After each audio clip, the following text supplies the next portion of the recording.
কি বলে প্রেম, কি বলে সেই 4 অক্ষরের ভালোবাসা। দুধ মশাই রসিকতা রাখুন দেখিনি। আমার কি অপরাধ? বাংলা চলচ্চিত্রের আকাশে এক অনির্বাচ্য শূন্যতার দিন আজ। মহানায়ক উত্তম কুমারের প্রয়াণ দিবস।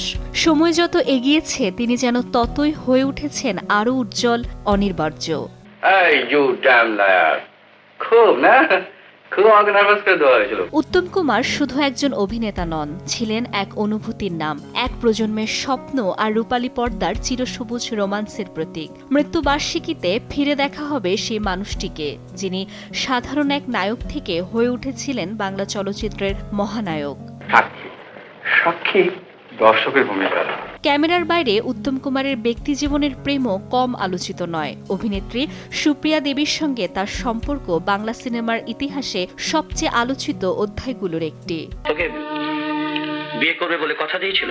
তরুণ বয়সে পাড়ায় বেশ জনপ্রিয় ছিলেন উত্তম কুমার। অভিনয় করতেন মঞ্চ নাটকে। করোনা বা যে কোনো ভাইরাসের এগেইনস্টে ফাইট মানি ব্যাকট্রলের লেফট রাইট। সুপ্রিয়া দেবীর ভাই ছিল তার বন্ধু।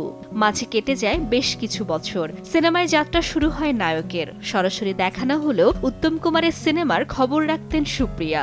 অবশেষে বসু পরিবার সিনেমা সেটে প্রথম মুখোমুখি হন দুজনে। এরই মধ্যে দুজনের জীবনে এসেছে সংসার। উত্তম কুমার বিয়ে করেন গৌরী চ্যাটার্জিকে, আর সুপ্রিয়া ঘর বাঁধেন বিশ্বজিৎ চ্যাটার্জির সঙ্গে। কিন্তু কোনো সম্পর্কই তাদের কাঙ্ক্ষিত মানসিক শান্তি দিতে পারেনি। দাম্পত্যের তিক্ততায় 1954 সালে বিশ্বজিতের সঙ্গে বিচ্ছেদ ঘটে সুপ্রিয়ার। এরপর আসে আম্রপালি। সে সিনেমায় সুপ্রিয়ার অভিনয় গভীরভাবে মুগ্ধ করে উত্তম কুমারকে।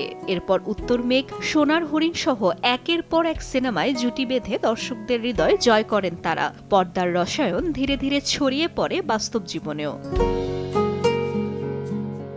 নিজের আত্মজীবনী আমার আমিতে উত্তম কুমার লিখেছেন, সুপ্রিয়া দেবীর সেবা যত্ন আর সঙ্গ তাকে জীবনের অনেক কষ্ট থেকে মুক্তি দিয়েছিল।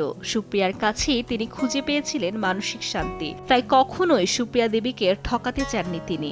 অন্যদিকে আমার জীবন আমার উত্তম বইয়ের সুপ্রিয়া দেবীর দাবি 1962 সালের 2 ডিসেম্বর ধর্মীয় ও সামাজিক রীতিতে বিয়ে হয় তাদের। তবে গৌরী দেবীর সঙ্গে উত্তম কুমারের আইনগত বিচ্ছেদ না হয় সে বিয়ের কোনো আইনি স্বীকৃতি ছিল না।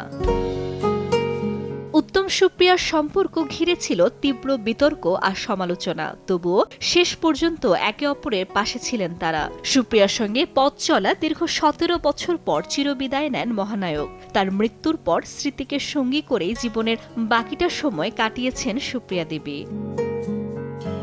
ফাতেমাতুজ জোহরা, সময় সংবাদ, ঢাকা।